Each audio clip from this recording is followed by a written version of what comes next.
भजमन कंवल चरण अविनाशी। जैताई दिसे धरनी गगन विच। तेता सब उठ जासी। इस देही का गर्भ न करना। माटी में मिल जासी। ओम श्री कृष्णाय नमः। आप सभी का मेरे YouTube चैनल पर हार्दिक स्वागत है। आज की वीडियो में आप सुनेंगे श्रीमद् भागवत महापुराण कथा के प्रथम स्कंद का चौथा अध्याय। और आज भी हर बार की तरह मैं आपको सुनाऊंगी महाभारत से जुड़ी एक कहानी। द्रौपदी को महाभारत के सबसे प्रमुख पात्रों में से एक माना जाता है। द्रौपदी को स्वयंवर में अर्जुन ने अपने पराक्रम से प्राप्त किया था, फिर भी वो 5 पांडवों की पत्नी बन गई। और इसका कारण था द्रौपदी को पिछले जन्म में भगवान शंकर द्वारा दिया गया वरदान। महाभारत के आदि पर्व में इस कथा का वर्णन किया गया है। द्रौपदी अपने पूर्व जन्म में महात्मा ऋषि की कन्या थी।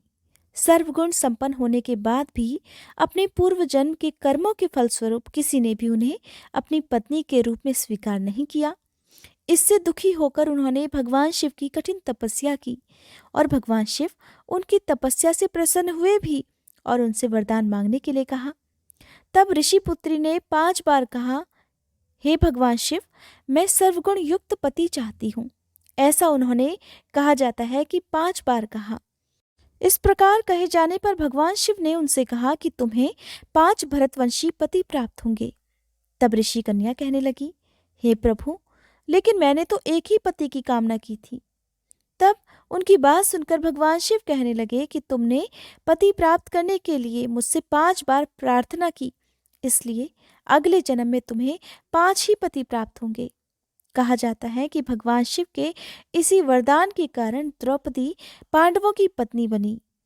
और ये बात तो सभी जानते हैं कि हिंदू धर्म के अनुसार एक पत्नी का एक से ज्यादा पति होना गलत है, लेकिन फिर भी ये प्राचीन काल में संभव हो पाया, जो कि काफी अचरज भरा लगता है। महाभारत की द्रौपदी किसी भी परिचय की मोहताज नहीं है। द्रौपदी राजा द्रुपद के हवन कुंड से उस समय जन्मी थी जब राजा द्रुपद अपने शत्रु द्रोणाचार्य के वध के लिए पुत्र प्राप्ति का यज्ञ कर रहे थे। उस यज्ञ के हवन कुंड की अग्नि से एक पुत्र तो जन्मा ही, साथ ही द्रौपदी का भी जन्म हुआ। उसके बाद राजा ने अपनी पुत्री का पालन पोषण बहुत खुशी से किया। द्रौपदी के स्वयंवर के बारे में तो आप सभी जानते होंगे। इससे पहली वीडियो में भी मैंने आपको बताया था कि किस प्रकार द्रौपदी जी का स्वयंवर हुआ था और किस प्रकार अर्जुन ने तैरती हुई मछली की आंख में एक ही बार तीर से निशाना साधकर द्रौपदी जी को अपनी पत्नी के रूप में स्वीकार कर लिया था। लेकिन विवाह तो द्रौपदी जी का केवल अर्जुन से हुआ था, फिर आखिरकार वो 5 पांडवों की पत्नी कैसे बन गई, इस बारे में भी एक दिलचस्प कथा है। दरअसल जिस समय द्रौपदी जी का स्वयंवर हुआ उस समय 5 पांडव अपनी माँ कुंती के साथ अपनी पहचान छुपाकर ब्राह्मण के वेश में रहा करते थे और भिक्षा मांगकर अपनी जीविका चलाते थे। उन दिनों पांडव जितनी भी भिक्षा मांगकर लाते उसे अपनी माँ कुंती के सामने रख दिया करते थे। माँ कुंती भिक्षा को फिर 5 भाइयों में बराबर बराबर बांट दिया करती थी। उस दिन भी ऐसा ही हुआ। जब अर्जुन द्रौपदी को लेकर अपने बाकी भाइयों के साथ घर आए तो उन्होंने दरवाजे से ही अपनी माँ कुंती से कहा कि देखो माँ, आज हम लोग आपके लिए क्या लेकर आए हैं। उस समय कहा जाता है कि कुंती जी घर के कामों में इतनी ज्यादा व्यस्त थी कि उन्होंने अर्जुन की तरफ आंख उठाकर भी नहीं देखा और कह दिया कि जो भी लेकर आए हो 5 भाई आपस में बांट लो। पांडव भाई और उनकी माँ कुंती के सत्यवादी होने के बारे में तो हर कोई जानता है।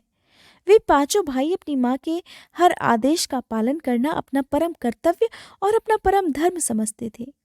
अपनी माँ के इस आदेश के बाद अब 5 भाई उलझन में पड़ गए।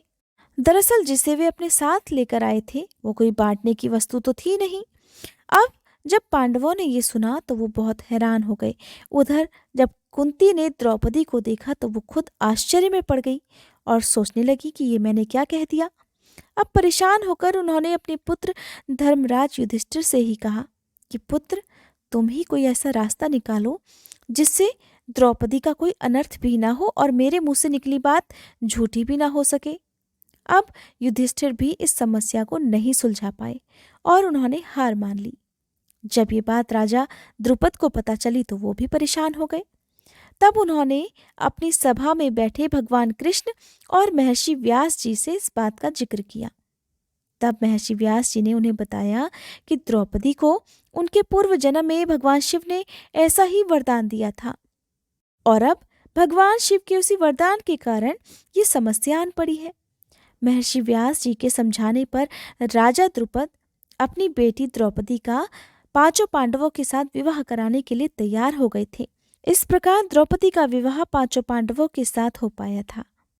अब सुनिए श्रीमद् भागवत महापुराण के प्रथम स्कंद का चौथा अध्याय, महर्षि व्यास जी का असंतोष। व्यास जी कहते हैं, उस दीर्घकालीन सत्र में सम्मिलित हुए मुनियों में विद्या वयोवृद्ध कुलपति ऋग्वेदों शौनक जी ने सूत जी की पूर्वोक्त बात सुनकर उनकी प्रशंसा की और कहा, हे सूत जी, आप वक्ताओं में श्रेष्ठ हैं और बड़े भाग्यशाली हैं। जो कथा भगवान श्री शुकदेव जी ने कही थी वही भगवान की पुण्यमयी कथा कृपया करके आप हमें भी सुनाइए। वह कथा किस युग में, किस स्थान पर और किस कारण से हुई थी? मुनिवर श्री कृष्ण द्वैपायन ने किसकी प्रेरणा से इस परमहंसों की संहिता का निर्माण किया था? उनके पुत्र शुकदेव जी बड़े योगी, समदर्शी, भेदभाव रहित, संसार निद्रा से जगे और निरंतर एकमात्र परमात्मा में ही स्थित रहते हैं। वे छिपे रहने के कारण मूढ़ से प्रतीत होते हैं। व्यास जी जब संन्यास के लिए वन की ओर जाते हुए अपने पुत्र का पीछा कर रहे थे, उस समय जल में स्नान करने वाली स्त्रियों ने निर्वस्त्र शुकदेव जी को देखा तो वस्त्र धारण नहीं किया, परंतु जब उन्होंने वस्त्र पहने हुए व्यास जी को देखा तो लज्जा से अपने वस्त्र पहन लिए थे। इस आश्चर्य को देखकर जब व्यास जी ने उन स्त्रियों से इसका कारण पूछा, तब उन्होंने उत्तर दिया, आपकी दृष्टि में तो अभी भी स्त्री पुरुष का भेद बना हुआ है, परंतु आपके पुत्र की शुद्ध दृष्टि में यहाँ पर इस तरह का कोई भेद नहीं है। और यही कारण था कि उनके निर्वस्त्र होने के साथ ही हमने भी वस्त्र धारण नहीं किए। कुरुंजांगल देश में पहुंचकर हस्तिनापुर में वे पागल, गूंगे और जड़ के समान विचरते होंगे। नगरवासियों ने उन्हें कैसे पहचाना? पांडव नंदन राजर्षि परीक्षित जी का इन मौनी शुकदेव जी के साथ संवाद कैसे हुआ जिसमें यह भागवत संहिता कही गई? महाभाग श्री शुकदेव जी तो गृहस्थों के घरों को तीर्थ स्वरूप बना देने के लिए केवल उतनी ही देर उनके दरवाजे पर रहते हैं जितनी देर में एक गाय दुही जाती है। हे सूत जी महाराज, हमने सुना है कि अभिमन्यु नंदन परीक्षित भगवान के बड़े प्रेमी भक्त थे। उनके अत्यंत आश्चर्यमय जन्म और कर्मों का भी वर्णन कीजिए। वे तो पांडव वंश के गौरव बढ़ाने वाले सम्राट थे।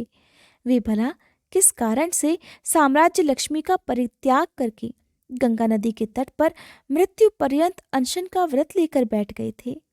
शत्रुगण अपने भले के लिए बहुत सारा धन लाकर उनके चरणों में रखने की चौकी को नमस्कार तक किया करते थे। वे एक वीर युवक थे। उन्होंने उस लक्ष्मी जी को अपने प्राणों के साथ भला क्यों त्याग देने की इच्छा की, जिसकी इच्छा सभी करते हैं? और जिन लोगों का जीवन भगवान के आश्रित है, वे तो संसार के परम कल्याण, अभ्युदय और समृद्धि के लिए ही जीवन धारण करते हैं। उसमें उनका अपना तो कोई स्वार्थ नहीं होता। उनका शरीर तो दूसरों के हित के लिए था। फिर उन्होंने विरक्त होकर उसका परित्याग क्यों नहीं किया? वेद वाणी को छोड़कर अन्य समस्त शास्त्रों के आप पारदर्शी विद्वान हैं, हे सूत जी महाराज। इसलिए इस समय जो कुछ भी हमने आपसे पूछा है वह सब कृपया करके हमें बताइए। उनकी बात सुनकर श्री सूत जी महाराज कहने लगे, इस वर्तमान चतुर्युगी के तीसरे युग द्वापर में महर्षि पाराशर के द्वारा वसु कन्या सत्यवती के गर्भ से भगवान के कला अवतार योगीराज व्यास जी का जन्म हुआ। एक दिन वे सूर्योदय के समय सरस्वती नदी के पवित्र जल में स्नान करके एकांत पवित्र स्थान पर बैठे हुए थे। महर्षि भूत और भविष्य को जानते थे। उनकी दृष्टि अचूक थी। उन्होंने देखा कि जिसको लोग जान नहीं पाते, ऐसे समय के फेर से प्रत्येक युग में धर्म संकरता और उसके प्रभाव से भौतिक वस्तुओं की भी शक्ति का ह्रास होता रहता है। संसार के लोग श्रद्धाहीन और शक्ति रहित हो जाते हैं।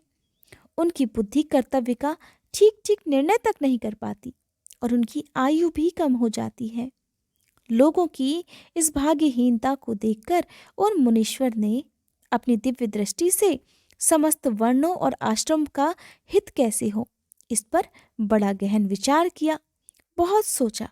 फिर उन्होंने सोचा कि वेदोक्त चातुर्होत्र अर्थात कर्म लोगों का हृदय शुद्ध करने वाला है। इस दृष्टि से यज्ञों का विस्तार करने के लिए उन्होंने एक ही वेद के 4 भाग कर दिए। व्यास जी के द्वारा ऋक्, यजु, साम और अथर्व, इन चारों वेदों का उद्धार हुआ। इतिहास और पुराणों को 5वां वेद माना जाता है। उनमें से ऋग्वेद के पैल, सामगान के विद्वान जैमिनी और यजुर्वेद के एकमात्र स्नातक वैशंपायन हुए। अथर्ववेद में प्रवीण हुए दरुण नंदन सुमंतु मुनि। इतिहास और पुराणों के श्रातक मेरे पिता रोम महर्षण थे। इन पूर्वोक्त ऋषियों ने अपनी अपनी शाखाओं को और भी अनेक भागों में विभक्त कर दिया था। इस प्रकार शिष्य, प्रशिष्य और उनके शिष्यों द्वारा वेदों की बहुत सारी शाखाएं बन गई और इस प्रकार कम समझ वाले पुरुषों पर कृपा करके भगवान वेद व्यास जी ने इसलिए ऐसा विभाग कर दिया कि जिन लोगों को स्मरण शक्ति नहीं है या कम है, वे भी वेदों को धारण कर सकें। हे शौनक आदि ऋषियों, यद्यपि व्यास जी इस प्रकार अपनी पूरी शक्ति से सदा सर्वदा प्राणियों के कल्याण में ही लगे रहे, फिर भी उनके हृदय को संतोष नहीं हुआ। उनका मन कुछ खिन्न सा हो गया।